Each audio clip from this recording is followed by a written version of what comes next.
Hi all of you, you all are welcome on this channel। आज हम general awareness के important topic, सुनने में आसान सा लगता है बट संभवतः ऐसी कोई एग्जाम नहीं होगी जहाँ पे इस टॉपिक से 1 और मैक्सिमम 2 मार्क्स से क्वेश्चन ना पूछा जाए। तो topic under general awareness of financial, जो भी हम बात कर रहे थे बैंकिंग एंड फिनेंशियल अवेयरनेस की, उसकी उस इम्पॉर्टेंट टॉपिक और उस इकाई पे हम खड़े हैं विच इज़ KYC। आसान सा शब्द बट इसके वेटेज आपके एग्जामिनेशन के अकॉर्डिंग बहुत बड़े हैं। तो क्या जानेंगे हम इस KYC भी है, तो हम ये जानेंगे KYC का फुल फॉर्म क्या है, जो संभवतः सभी को मालूम होता है, आपको भी मालूम है, अच्छी बात है। तो वहाँ से हम शुरुआत करेंगे। आखिर इस KYC को किसने इम्प्लीमेंट किया, कब इम्प्लीमेंट किया, कब से ये KYC फंक्शनली होने लगी। उसके बाद हम जानेंगे कि KYC कौन से एक्ट में लिखा हुआ है ना, कौन से क्लॉज में, कौन से सेक्शन में लिखा हुआ है। आखिर KYC को जो हमने इम्प्लीमेंट किया, किस कारणों से हमने इम्प्लीमेंट किया, कस्टमर का डेफिनेशन कहाँ पे लिखा हुआ है, OVD क्या है या फिर CDD क्या है। तो हम कस्टमर ड्यू डिलीजेंस को डालेंगे, हम ऑफिशियल वैलिड डॉक्यूमेंट को जानेंगे, हम जानेंगे कि इस KYC को रिस्क कैटेगराइजेशन के आधार पे अलग अलग रिस्क में हमने कैटेगराइज किया है, चाहे वो लो हो, मीडियम हो या फिर हाई हो। वहाँ से हम LKYC लिबरलाइज KYC स्कीम को जानेंगे, हम CKYC सेंट्रलाइज KYC स्कीम को जानेंगे, हम EKYC इलेक्ट्रॉनिक KYC स्कीम को जानते हुए फटका और CRS तक की बात आपके साथ करके इस KYC को हम खत्म करेंगे। बट मोस्ट इंपॉर्टेंट, इस पूरे वीडियो को देखने के बाद आप इसके डिस्क्रिप्शन में जो लिंक दिया हुआ है उस लिंक पे जरूर अपने आप को इवेल्युएट करें कि इस पूरे वीडियो को देखने के बाद KYC के जो क्वेश्चन आए हैं उसमें कितने मार्क्स आपको आ रहे हैं। This is not my expectation but is my experience also, कि अगर पूरी तरह आपने इस वीडियो को देखा और फिर उस KYC के लिंक पे आपने क्वेश्चन टिक मार्क करने के लिए अटेम्प्ट किया है और वहाँ पे हर एक क्वेश्चन को आपने बहुत बारीकी से देखा है, तो संभवतः आपकी कोई भी ऐसी एग्जामिनेशन नहीं होगी जहाँ से KYC से आप क्वेश्चन छोड़ के अपने घर वापस आएंगे। शुरुआत करते हैं आपकी आज की क्लास, दैट इज KYC। देखिए KYC नाम में ही लिखा हुआ है KYC, तो बैंक फाइनेंशियल इंस्टीट्यूशन में बेसिकली इस कंसेप्ट का हम यूज करते हैं। यूँ तो हम बहुत जगह, चाहे वो टेलीकम्युनिकेशन हो या फिर आप किसी भी जो पेट्रोलियम या गैस एजेंसी में जाएंगे तो वहाँ भी KYC आपसे मांगा जाएगा, बट अमूमन हम इसका यूज फाइनेंशियल इंस्टीट्यूशन में ज़्यादातर करते हैं। The full form of KYC is know your, है ना। आपके पास ऑप्शन भी आएगा, उस कंडीशन में आप जाने KYC का full form no your customer होता है ना, तो नो योर कस्टमर, है ना। ऐसा नहीं कि नो योर क्लाइंट भी आपके ऑप्शन में रहे, नो योर कंज्यूमर भी आपके ऑप्शन में रहे, है ना। In that condition don't tick mark on client और consumer, the right full form is know your customer. Clear, पहली बात। दूसरी बात कि आखिर KYC है क्या, तो आप जाने कि KYC एक ऐसा एविडेंस है ना, जो फाइनेंशियल इंस्टीट्यूशन अपने कस्टमर को आइडेंटिफिकेशन के लिए यूज करती है। एक ऐसा डॉक्यूमेंट अपने पास लेगी जिसका यूज हम कस्टमर के आइडेंटिफिकेशन, उसके एड्रेस वेरिफिकेशन या उसकी एक्टिविटी के लिए हम बेसिकली इसका यूज करते हैं। तो this is what the KYC is, है ना। फॉर आइडेंटिफाइंग, KYC क्या है, तो for identifying customer identity and address, और एक्टिविटी भी आप कर सकते हैं। अगर नॉन पर्सनल इंडिविजुअल है तो आप एक्टिविटी भी इसको कर सकते हैं। फॉर एक्टिविटी और एड्रेस एंड आइडेंटिफिकेशन हम इस KYC का यूज करते हैं। क्लियर, तो क्या है वो आपने जान लिया, फुल फॉर्म आपने जान लिया। आखिर इस KYC को किसने इंप्लीमेंट किया, तो आप जाने इस KYC का इंप्लीमेंटेशन RBI ने किया है। जिस ईयर में किया है वो ईयर 2002 की है। जिस सेक्शन में इस KYC की बातें लिखी हुई है वो सेक्शन 35A है ऑफ बैंकिंग रेगुलेशन एक्ट 1949। देखिए हर एक बातें आपके लिए इंपॉर्टेंट है। KYC का फुल फॉर्म, KYC क्या है, KYC को इंट्रोड्यूस किसने किया, KYC कौन सा सेक्शन, कौन सा एक्ट में लिखा हुआ है। तो KYC BRA banking regulation act 1949 की जो एक्ट है उसके 35A में लिखा हुआ है। क्लियर, RBI ने इस KYC को 2002 में, है ना, क्या किया, तो इंट्रोड्यूस किया। लेकिन जो एक्टिव हुआ है ना, ये इंप्लीमेंट हुआ, वो इंप्लीमेंटेशन कब हुआ तो वो जाने 1 जुलाई 2005। 2005 में इंप्लीमेंटेशन हुआ, 2002 में इंट्रोड्यूस हुआ, 35A में लिखा हुआ है ऑफ BRA 1949। क्लियर? यहां तक की बात आपके साथ बिल्कुल, आप मुझे लग रहा है कि क्लियर आप होते चले जा रहे हैं।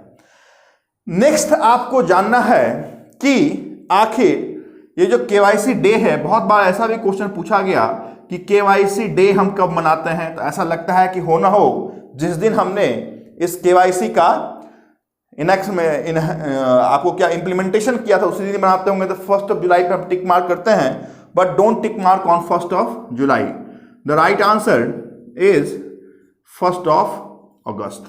तो केवाईसी डे आपसे अगर पूछा गया तो आप सही आंसर 1 अगस्त पे ही टिक लगाएं। This is KYC day. Clear? तो ये 5 पॉइंट बिल्कुल पॉइंट बाय पॉइंट में बता रहा हूं, इतने ही पॉइंट आप याद रखेंगे। केवाईसी में कोई भी दिक्कत आपको किसी भी एग्जामिनेशन में संभवतः नहीं, एश्योरेंस से मेरा कि नहीं आएगी। चलिए यहां तक की बात से आगे हम चलते हैं और आप जाने कि आखिर केवाईसी का इंप्लीमेंटेशन क्यों किया गया। आरबीआई ने आखिर केवाईसी, इससे पहले भी क्या बैंक नहीं चल रही थी? तो यस चल रही थी। क्या इससे पहले कस्टमर को हम आइडेंटिफाई नहीं कर रहे थे, या कस्टमर के आइडेंटिफिकेशन से हम अपने आप को सेटिस्फाइड नहीं कर रहे थे? तो कर रहे थे। बट इस ईयर के बाद कुछ ऐसे चीजें हुई जिस चीजों के आधार पे हमने बोला कि नहीं, इन चीजों को रोकना है, और इस रोकने के लिए जो सही हमारा पैमाना है वो केवाईसी है। तो आखिर वो चीजें थी क्या? तो आप 4 पॉइंट आप जाने, जिन 4 कारणों से, जिन 4 इंपॉर्टेंट रीजन से हमने केवाईसी को, मतलब हमने कहने का मतलब आरबीआई ने इस केवाईसी को 2002 में इंप्लीमेंट न करते हुए इंट्रोड्यूस किया। इंप्लीमेंटेशन की बात ऑलरेडी मैंने आपके साथ कर ली है, दैट इज 1 जुलाई 2005। क्या थे वो कारण? तो पहला कारण था आइडेंटिटी थेफ्ट, है ना, आइडेंटिटी थेफ्ट, कि हम अपना अकाउंट खोल रहे हैं लेकिन अपने नाम से खोल ही नहीं रहे हैं, उसमें हम किसी और का पैसा हम ले रहे हैं, तो हम अपनी पहचान छिपाए बिना हम बैंकिंग ट्रांजैक्शन कर रहे हैं। तो this is what identity theft. तो इसको रोकना था। बेनामी संपत्ति नहीं होनी चाहिए कि नाम किसी और का, काम कोई और कर रहा है। तो this was the first reason why KYC was introduced by RBI, that is identity theft. Second is ML, this very very important norms, इसकी बात हम अलग किसी क्लास में करेंगे, दैट इज मनी लॉन्ड्रिंग, है ना, कि अपने जो ब्लैक मनी है उसको व्हाइट मनी है ना करना, तो उसके लिए हमने केवाईसी का इंप्लीमेंट किया है। This is what money laundering. तो मनी लॉन्ड्रिंग की पूरी क्लास हम आने वाले कुछ दिनों में करने वाले हैं। तो this was the second reason why KYC has been introduced by RBI, that is money laundering. Third was terrorist financing, है ना, कि पैसा आ रहा है, पैसा का भुगतान कोई और ले रहा है, यूज कोई और कर रहा है ना। तो आतंकवादी गतिविधियों को रोकने के लिए भी हमने केवाईसी का क्या किया है, तो इंट्रोडक्शन किया था। टेररिस्ट फाइनेंसिंग और क्या, तो और भी हो सकते हैं, दैट इज फाइनेंशियल फ्रॉड। तो ये 4 कारण आप बिल्कुल अपने जेहन में रखें। पूछा जा सकता है which of the following was not the reason of KYC introduction. तो अगर संभवतः ये 4 कारण जानते हैं तो आप आसानी से ऑड मैन आउट कर सकते हैं। The first reason was identity theft, next was money laundering, the third was terrorist financing, and next was financial fraud. The was the 4 basic reason why KYC has been introduced by Reserve Bank of India. Clear? अभी आप जाने कि जैसे हम कहते हैं bank में जाते हैं तो बोलते हैं कि I am the customer of bank. तो व्हाट इज कस्टमर? तो कस्टमर की परिभाषा कहां पे लिखी हुई है? 3 बार आपके प्रोबेशनरी ऑफिसर एग्जामिनेशन में ये क्वेश्चन पूछा गया है कि कस्टमर क्या है, या कस्टमर की परिभाषा कहां पे लिखी हुई है। आपके पास ऑप्शन रहेंगे reserve Bank of India act 1934, banking regulation act 1949, है ना, कोई और भी आपके पास एक्ट आ सकते हैं। उस कंडीशन में बिल्कुल अपने आप को आप क्या कीजिएगा, तो बिल्कुल सही कंसेप्ट से अपने आंसर को टिक मार्क कीजिएगा कि कस्टमर की परिभाषा, हु इज कस्टमर, और कस्टमर की परिभाषा कहां पे लिखी हुई है। तो एक कस्टमर की परिभाषा आपके केवाईसी, वो केवाईसी जो PMLA prevention of money laundering act का भाग है उसके अंदर लिखा हुआ है। भूलने का नहीं कि कस्टमर कौन है, तो बताता हूं कस्टमर कौन है, बट कस्टमर का आइडेंटिफिकेशन या कस्टमर का डेफिनेशन कहां पे लिखा हुआ है, तो कस्टमर का डेफिनेशन लिखा हुआ है PMLA एक्ट 2002। अगर PMLA एक्ट 2002 ना हो और KYC/PMLA 2002 हो तो भी आंसर चलेगा, because KYC is the part of PMLA। तो इसका आंसर मैंने यहां पर लिखा है कि कस्टमर की परिभाषा KYC/PMLA, because KYC is the part of PMLA, और कब का, तो 2002 का। This is what the customer definition, this is where the customer definition is written down. अभी बात आती है कि साहब कस्टमर क्या है, कस्टमर होता कौन है, जानने के लिए आपके लिए इंपॉर्टेंट नहीं है, लेकिन अगर ऑप्शन में आपके आए या चॉइस में आपके आए तो वहां पे कंफ्यूजन बिल्कुल नहीं होना चाहिए। ऐसा बिल्कुल नहीं है कि हमारा अगर अकाउंट बैंक में है तो ही मैं उस बैंक के लिए कस्टमर हूं, ऐसा संदेह या ऐसे किसी भी परिभाषा में आप उलझने की कोशिश न करें। स्पष्ट लिखता हूं, उस परिभाषा को आप समझें, उस डेफिनेशन को आप जानें कि वही डेफिनेशन कस्टमर का लिखा हुआ है। कहां लिखा हुआ है, तो PMLA that is KYC act 2002 में लिखा हुआ है। कहता है कस्टमर कौन है, तो कस्टमर इज ए पर्सन, लिखता हूं वैसे ही आप अपने पेन डाउन भी करें, पर कस्टमर इज ए पर्सन और एंटिटी दैट मेंटेन, अगर अकाउंट है तो अच्छी बात है, हम तो डायरेक्ट कस्टमर है, मेंटेन एन अकाउंट और having business relationship with bank. अगर अकाउंट नहीं भी है लेकिन किसी भी टर्म का बिजनेस रिलेशनशिप है विथ बैंक, और connected with financial transaction, FT लिखा है तो आप समझें कि फिनेंशियल ट्रांजैक्शन है, फिनेंशियल ट्रांजैक्शन। और एग्जांपल मैं आपको दे देता हूं, stock brokers, charter accountant, solicitors. So these are the various examples of a customer. It is not compulsory that whosoever is maintaining saving account, current account, FD account is the only customer of bank. ऐसा बिल्कुल नहीं है। मैंने स्पष्ट लिखा है person और entity, चाहे पर्सनल हो या फिर नॉन पर्सनल इंडिविजुअल हो, मेंटेन अकाउंट, अगर अकाउंट है अच्छी बात है, और having business relationship with bank. अगर मेरा अकाउंट नहीं है लेकिन मेरा क्रेडिट कार्ड है तो I am having business relationship with the concern bank, so I would be the customer for bank. Next, और connected with any financial transaction. तो ये परिभाषा आपकी कस्टमर की है, कहां पे है, KYC PMLA 2002 में लिखा हुआ है। चलो यहां से आगे तो बिल्कुल चलते हैं। जैसा कि मैंने आपको बताया कि कस्टमर क्या देगा, KYC का जो वेरिफिकेशन होता है, कौन से आधार पर वेरिफिकेशन होता है, सॉरी आप पहले इसको 2 मिनट पॉज करके आप जरूर लिखें, क्योंकि बहुत इंपॉर्टेंट कंसेप्ट है आपके इस KYC का, है ना। आई होप कि आपने लिखा होगा। आगे हम चलते हैं। देखिए कस्टमर आखिर इस KYC को फुलफिल करने के लिए क्या करेगा, तो कहा गया है कि कस्टमर अपने आइडेंटिटी और एड्रेस या एक्टिविटी को दिखाने के लिए बैंक में कुछ डॉक्यूमेंट देगा। क्लियर।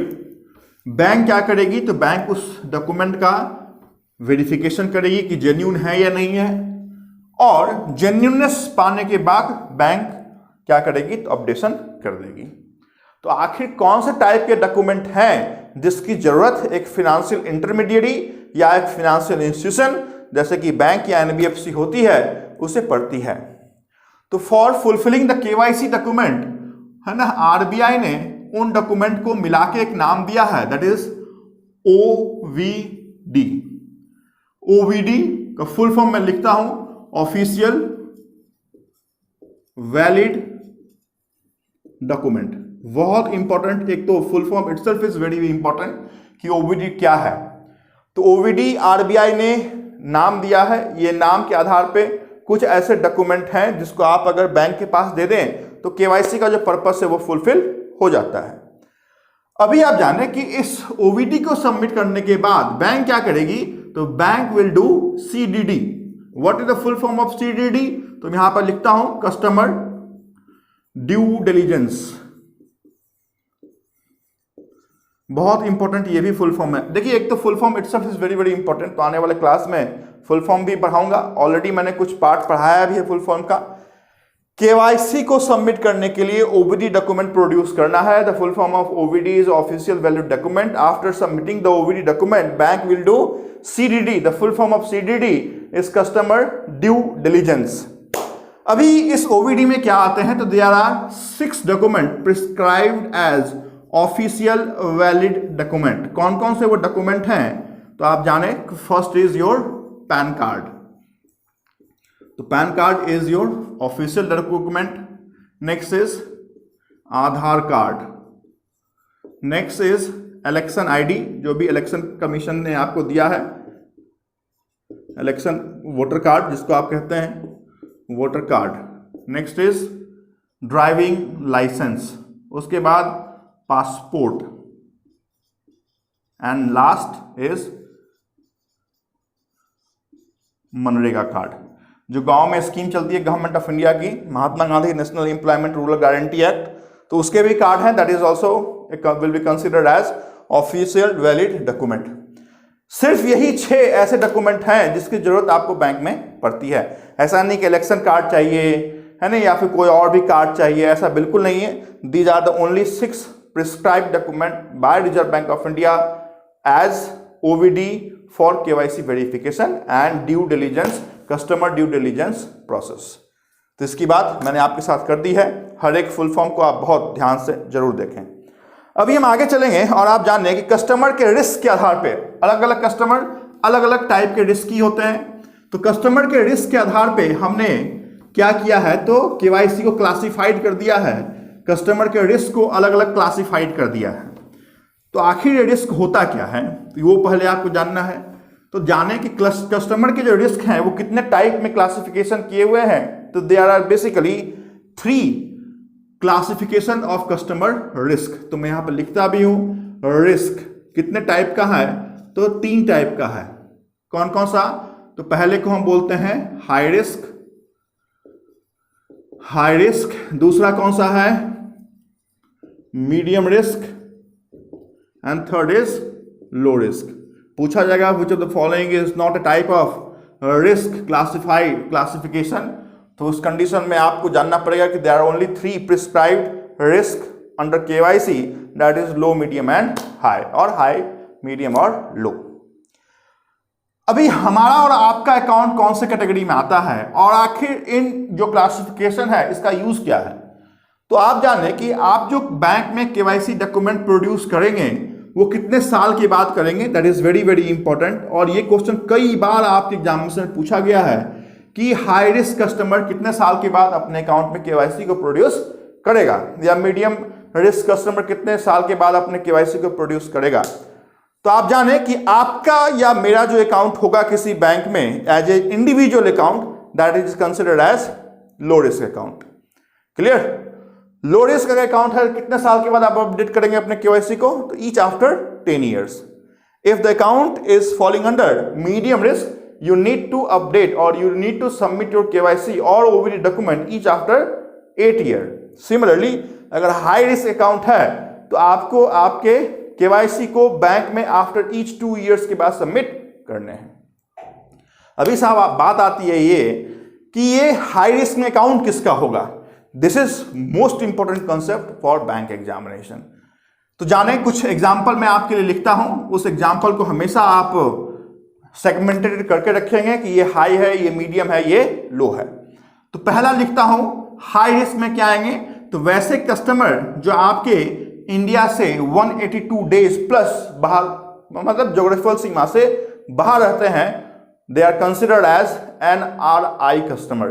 तो non resident customer each after 2 years they require to submit official valid document with bank. Next is NGO, है ना, जो नॉन गवर्नमेंट ऑर्गेनाइजेशन है, वो भी आपकी हाई रिस्क में आएगी। Third is political exposed person, कोई पॉलिटिशियन है या पॉलिटिशियन का बहुत क्या है तो नीबर है, या फिर पॉलिटिशियन का नीबर आप ना कहें, पॉलिटिशियन का बहुत खास रिश्ते में वो आता है, मतलब पॉलिटिकली इन्फ्लुएंस हो, तो वो भी क्या होगा तो हाई रिस्क में आएगा। दैट इज कॉल्ड पीईपी का मैंने फुल फॉर्म आप भी जान लें, पॉलिटिकल एक्सपोज्ड पर्सन। कुछ और भी एग्जांपल मैं लिखता हूं, ये एग्जांपल आपके लिए इंपॉर्टेंट है, इसका आंसर मैं लिख रहा हूं, अदरवाइज किसी भी कंडीशन में मैं आपके बोर्ड पे लिखा संभवतः ना होता। नेक्स्ट इज ट्रस्ट अकाउंट, है ना, ट्रस्ट होते हैं, उसके भी जो अकाउंट है वो क्या है तो हाई रिस्क अकाउंट है। फॉर्म, कोई फॉर्म है लेकिन उसके पार्टनर क्या है तो स्लीपिंग पार्टनर है, तो ऐसा फॉर्म जिसके पार्टनर स्लीपिंग पार्टनर में हो वो भी क्या होगी तो हाई रिस्क अकाउंट में आएगी। और लास्ट हैं तो बहुत सारे एग्जाम्पल, बट आई थिंक कि ये 5-6 एग्जाम्पल आप जानते हैं तो आप आसानी से ऑब्जेक्टिव पॉइंट ऑफ व्यू से क्वेश्चन सॉल्व कर सकते हैं, है ना। कोई ऐसा ऑर्गेनाइजेशन है जिसके पास क्या होता हो तो डोनेशन आता हो, तो ऐसा ऑर्गेनाइजेशन डोनेशन बेस्ड हो वो भी क्या होगी तो हाई रिस्क में आएगी। देखिए हाई और मीडियम सिर्फ यही दो आपके एग्जाम्स के लिए इंपॉर्टेंट है, क्योंकि लो में कुछ रखा नहीं है हमारा और आपका। As a individual account, government की जो अकाउंट होगी जहां पर रिस्क बहुत न्यूनतम होगा, मिनिमम होगा, वो लो रिस्क में आएंगे, बट इस दोनों का कंपैरिजन बहुत इंपॉर्टेंट है। चलते हैं मीडियम रिस्क में। मीडियम रिस्क में पहला ही अकाउंट वो जाने जिसमें आपने अपने अकाउंट को अगर 6 महीने से ज्यादा तक यूज नहीं किया है तो account is considered as inoperative account. All inoperative account are classified as medium risk account. तो यहां पे पहला एग्जांपल मैं लिखता हूं मीडियम रिस्क का पहला कौन सा तो इनऑपरेटिव अकाउंट, बहुत इंपॉर्टेंट एग्जांपल है। दूसरा जाने कि ब्लाइंड पर्सन अकाउंट ओपन कर सकता है, बट वो मीडियम रिस्क में आएगा, 8 सालों के बाद देना पड़ेगा। नेक्स्ट इज पान शॉप। देखिए ये जो एग्जांपल है आप कहेंगे सर पान शॉप ये क्या बता रहे हो, but this is what the question of SBI PO इन 2014 कि पान शॉप का जो अकाउंट होगा वो लो रिस्क में आएगा, मीडियम रिस्क में आएगा या हाई रिस्क में आएगा। तो ऐसा लगता है पान शॉप है इसमें क्या रिस्क होगा, but this is a medium risk account, so this is important, इसका आंसर मैंने लिखा भी है। उसके बाद पर्दा नशीम विमेन, है ना, वैसी महिला जो मुस्लिम कैटेगरी में आती है और जो पर्दा मतलब बुर्का लगा के अपने बैंक में जाती है, पर्दा नशीम वुमेन है, वो भी मीडियम रिस्क अकाउंट के अंदर क्लासिफिकेशन होता है। नेक्स्ट इज कार डीलर है या फिर गैस डीलर है, उन सब के अकाउंट भी क्या होंगे तो मीडियम रिस्क में आएंगे। और सोल प्रोप्राइटर, है ना, कि मेरा एक फॉर्म है और मैं ही उसका क्या हूं तो ओनर हूं, तो that is considered as proprietorship account. Sole proprietor अगर है तो वो भी क्या होगा तो मीडियम रिस्क में आएगा। क्लियर। लो में आते हैं तो इंडिविजुअल अकाउंट, मेरा और आपका जो अकाउंट होगा, जो सैलराइड अकाउंट है या सेविंग अकाउंट है या फिर जो गवर्नमेंट का अकाउंट है, गवर्नमेंट का अकाउंट है तो कहेगा उसमें रिस्क, कोई रिस्क है ही नहीं, तो government account, salary account, as an individual account, BPL below poverty line account, ये सब क्या है, this all are low risk account. 10 साल, 8 साल और 2 साल, that is low risk, medium risk and high risk respectively. You need to submit your OVD document for CDD, customer due diligence purpose. तो देखें KYC एक छोटा सा कंसेप्ट लेकिन कितने बड़े और इंपॉर्टेंट तमाम इंफॉर्मेशन निकल के आपके लिए सामने आ रहे हैं, जिसकी बात मैं आपके साथ करता चला जा रहा हूं। आप इसको पॉज करके लिखते चले जाएं, फिर हम आखिरी के कुछ 2-4 इंपॉर्टेंट फैक्ट की बात करेंगे और आपके KYC जैसे बड़े टॉपिक को समाप्त करेंगे। और समाप्त के तुरंत करने के बाद इस डिस्क्रिप्शन में जो लिंक दिया हुआ है उसमें आप अपने आप को इवैल्यूएट करें कि कितने मार्क्स आपके आ रहे हैं। तो आई होप कि आपने लिखा होगा इतनी देर में। पॉज करें, फटाफट लिखें। चलते हैं कुछ आखिरी कंसेप्ट को हम देखते हैं। नो योर कस्टमर कब आया है तो 2002 में आया है, 1 जुलाई 2005 से इंप्लीमेंट किया है। RBI ने इसको इंट्रोड्यूस किया था। Section number 35A of banking regulation act 1949 में लिखा हुआ है कस्टमर के रिस्क के आधार पे हम इसे 3 पार्ट में डिवाइड करते हैं, लो रिस्क, मीडियम रिस्क और हाई रिस्क, है ना। KYC डे हम 1 अगस्त को मनाते हैं। तो these are the important concept. 500 medium risk account है, HNI हाई रिस्क अकाउंट है कि नहीं। तो ये सब अभी तक हमने जो इंपॉर्टेंट फैक्ट देखे हैं उसके आधार पे हम चल रहे हैं। अभी हम कुछ इंपॉर्टेंट फैक्ट पे चलते हैं। First is LKYC, second is CKYC and third is EKYC। उसके बाद हम FATCA को जानेंगे और CRS को जानेंगे, है ना। इतनी काम हम कर लेंगे तो समझ जाए कि KYC का काम खत्म हो गया है। तो पहले तो एक एक करके मैं फुल फॉर्म लिख देता हूं, फिर मैं आगे चलता हूं। क्या है LKYC? तो LKYC इज लिबरलाइज्ड KYC। नाम में लिखा हुआ लिबरलाइज मतलब लिबरल होके, जैसे 1991 में LPG पॉलिसी हमने इंट्रोड्यूस किया था, लिबरलाइजेशन, प्राइवेटाइजेशन, ग्लोबलाइजेशन का। सिमिलरली LKYC का मीन्स ही होगा liberalised KYC। Next is CKYC, that is centralise KYC। Third is EKYC, that is electronic KYC। तो ये तो KYC तो फुल फॉर्म सबको मालूम है। L लिबरलाइज होगा, C सेंट्रलाइज होगा, E इलेक्ट्रॉनिक होगा। चलते हैं फटका पे। फटका का full form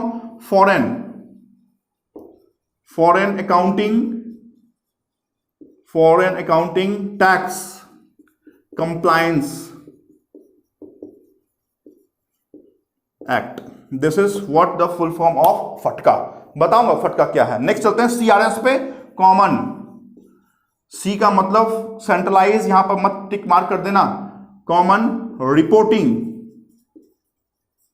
reporting and standard. तो ये 5 फुल फॉर्म आपके लिए इंपॉर्टेंट अलग से मैंने लिखा है। इसके साथ साथ मैंने और भी कुछ फुल फॉर्म आपको बताए हैं, जैसे KYC का फुल फॉर्म बताया मैंने, OVD का फुल फॉर्म बताया मैंने, CDD का फुल फॉर्म बताया मैंने। तो ये KYC के अंदर के ये इंपॉर्टेंट फुल फॉर्म है। और यहां पे एक और फुल फॉर्म में बताने की कोशिश करूंगा, दैट इज सरसाई। KYC का क्या? तो no your customer, OVD official valid document, CDD customer due diligence. Clear? और सरसाई का आप जान लें क्या होता है। तो सरसाई का होता है CE फॉर सेंट्रलाइज है ना, centralise registry of securitisation, centralise registry of securitisation,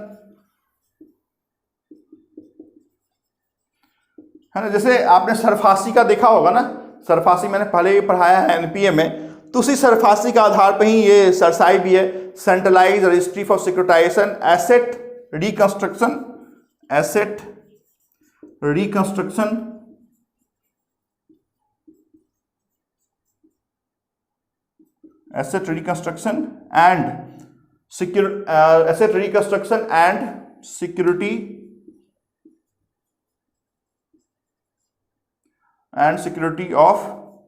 security of interest of India. तो ये सरसाई है। आखिर सरसाई में बताने की कोशिश क्यों कर रहा हूं, दैट इज इंपॉर्टेंट। यहां पे जो मैंने CKYC लिखा है, पहले ये LKYC हम जान लेते हैं। LKYC का मतलब क्या है कि अगर हम बैंक में OBD डॉक्यूमेंट फुलफिल करेंगे तो फुल KYC हो गया, KYC कंप्लाइंट अकाउंट हो गया। लेकिन मेरे पास ना पैन है, ना आधार है, ना DL है, उस कंडीशन में मेरे पास कुछ भी नहीं है तो भी मैं बैंक में अकाउंट खोल सकता हूं। वो अकाउंट जो होगा वो 50,000 रुपए तक के लिए ही अकाउंट होगा, उससे ज्यादा का मैं लिबरलाइज KYC स्कीम का फायदा नहीं उठा सकता हूं। उस अकाउंट को हम जिस नाम से जानते हैं वो है स्मॉल अकाउंट या फिर टाइनी अकाउंट या फिर no frill account, no frill. Clear? तो ये वो कंडीशन है जिसमें लिबरलाइज KYC का नॉर्म्स अपनाया गया है without any OBD document, even though you can open your account up to the balance of ₹50,000, the account is classified as small account और टाइनी OD अकाउंट और नो फ्रिल अकाउंट। क्लियर?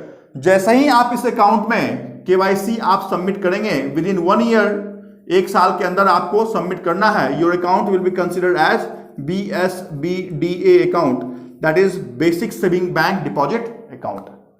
तो ये है आपके LKYC। Next is CKYC। अलग अलग bank में आपको KYC के डॉक्यूमेंट देने पड़ते हैं। तो गवर्नमेंट ऑफ इंडिया ने बोला है, किसको बोला है, कौन सा डिपार्टमेंट को बोला है, तो सरसाई डिपार्टमेंट को बोला है कि आप CKYC को इंट्रोड्यूस करो। एक ही जगह आप अगर देंगे अपने डॉक्यूमेंट को तो यूनिक ID आपका जनरेट होगा, that will be considered as CKYC number, और हर एक जगह वो इंप्लीमेंट किया जा सकता है।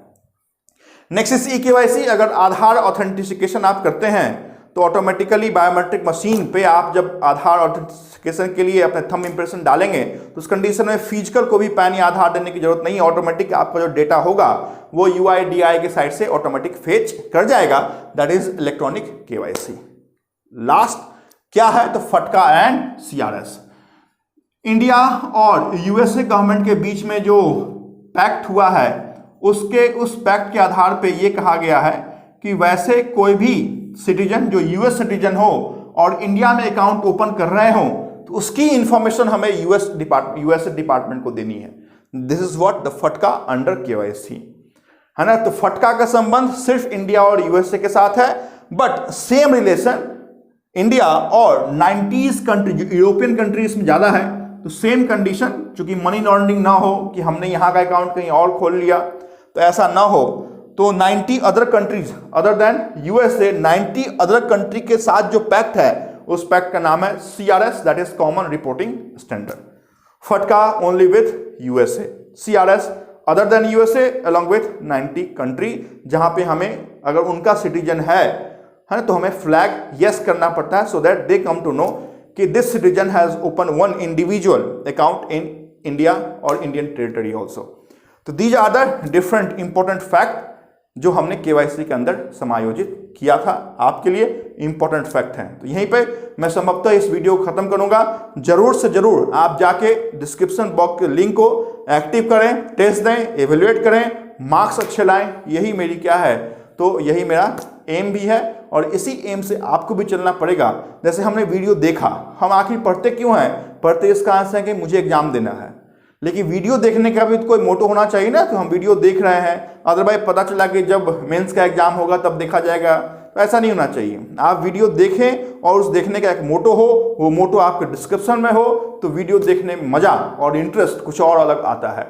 तो जाएं डिस्क्रिप्शन बॉक्स से फटाफट आप टेस्ट को दें। जितनी भी बात मैंने आपको बताई है संभवतः उसमें से कुछ बात वहां पे आपको देखने को मिलेगा। सही ऑप्शन पे आप टिक मार करें और अपने आप को आप फिनेंशियल अवेयरनेस में मजबूत करते चले जाएं। Thank you so much for watching this important class on KYC। Thank you so much.